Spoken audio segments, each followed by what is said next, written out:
सुप्रभात बच्चों। आज मैं वर्ग 9 के लिए पहला पाठ का शेष भाग लेकर के उपस्थित हूँ। कबीरदास का जो साखियाँ मैं पढ़ा रहा था उसमें से कुछ बचा हुआ है, उसको मैं आज आप लोगों को बताऊंगा, तो ध्यान देंगे। हिंदू मुआ राम कही मुसलमान खुदाई, कहे कबीर सो जीवता जो दुह के निकट न जाई। इसमें कुछ कठिन शब्द हैं, उसका मैं अर्थ लिख दिया हूँ। जैसे मुआ माने मरना, खुदाई माने खुदा, कहे कबीर सो जीवत, जीवता माने जीता है, निकट माने नजदीक, दुह माने दोनों। तो पहले पद का अर्थ है कि इसमें कबीरदास ने हिंदू और मुसलमानों पर कटाक्ष किया है कि दोनों जो हैं वो राम और रहीम में भेद करते हैं, राम और खुदा में भेद करते हैं, दोनों के एक नहीं मानते हैं और अलग अलग मान करके विवाद उत्पन्न करते हैं और आपस में लड़ते रहते हैं। तो इस पर कबीरदास का कटाक्ष है कि वो कहते हैं कि हिंदू मुआ राम कही, हिंदू जो है राम राम कहते कहते मर जाता है, मुसलमान खुदाई और मुसलमान खुदा खुदा करते करते मर जाता है। कहे कबीर जीवता जो दुह निकट न जाए। कबीरदास कह रहे हैं कि वही जिंदा रहता है, अर्थात वही सच्चा भक्त है, दोनों में भेद नहीं करता है, दोनों को एक मान करके और ईश्वर की भक्ति करता है। इसको फिर से सुनेंगे कि हिंदू क्या करता है कि राम राम कहता है और राम राम कहते हुए मर जाता है, मुसलमान खुदा खुदा करते हुए मर जाता है, राम और रहीम को दोनों को एक नहीं मानता है, दोनों में भेद करता है, आपस में लड़ता रहता है, विवाद करता रहता है। लेकिन कबीरदास कहते हैं कि वही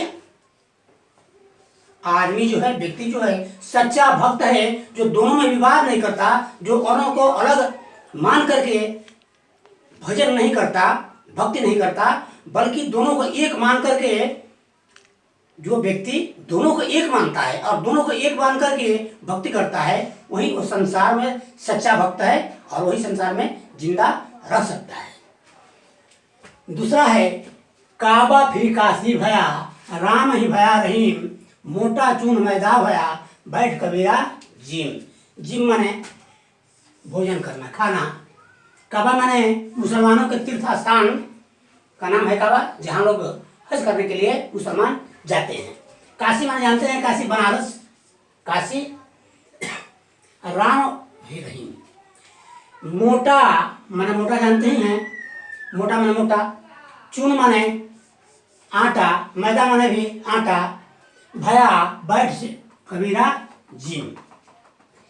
कहते हैं कि जो लोग राम और रहीम दोनों में अंतर नहीं करते हैं, जो लोग दोनों के एक मानते हैं, उनके लिए काशी भी काबा हो जाता है और कबा भी काशी हो जाता है। अर्थात मुसलमानों का तीर्थ स्थान भी हिंदुओं का हो जाता है और हिंदुओं का तीर्थ स्थान भी मुसलमानों का हो जाता है। राम भया रहीम।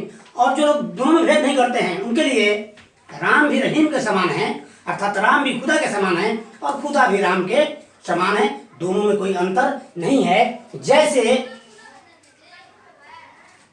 आटा और मैदा दोनों गेहूं से ही बनता है, दोनों गेहूं से ही बनता, दोनों में गेहूं का ही गुण है, ठीक उसी प्रकार राम और रहीम में भी कोई अंतर नहीं है, दोनों में एक ही गुण है, दोनों ही ईश्वर हैं। जिस प्रकार गेहूं से आटा और मैदा दोनों बनता है, अब दोनों को हम लोग खाते हैं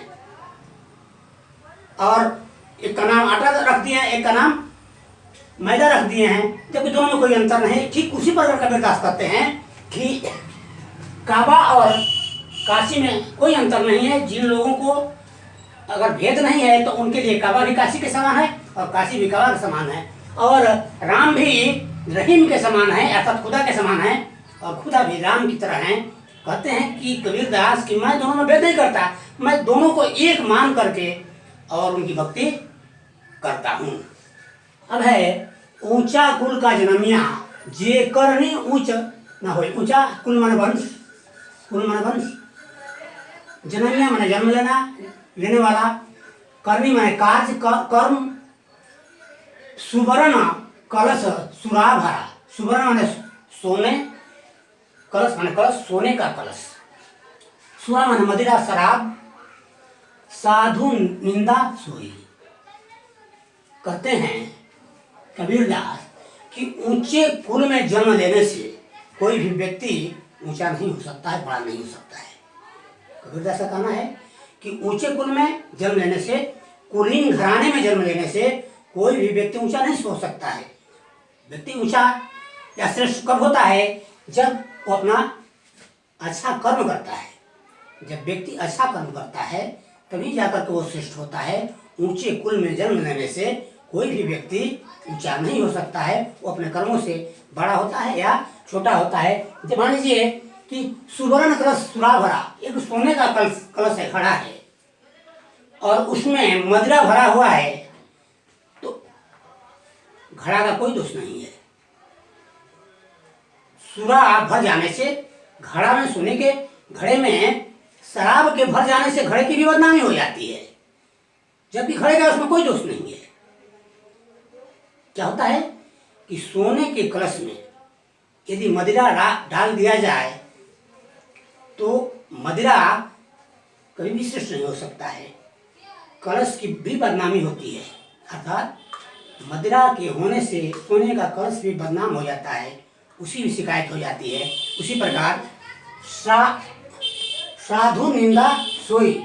और जो लोग सज्जन हैं, साधु हैं, वो लोग क्या करते हैं कि निंदा करते हैं, घड़े की भी निंदा करने लगते हैं और मदिरा की तो निंदा करते ही रहते हैं। इसको फिर से एक बात सुनेंगे कि ऊंचे कुल में जन्म लेने से कोई भी व्यक्ति बड़ा नहीं हो सकता है।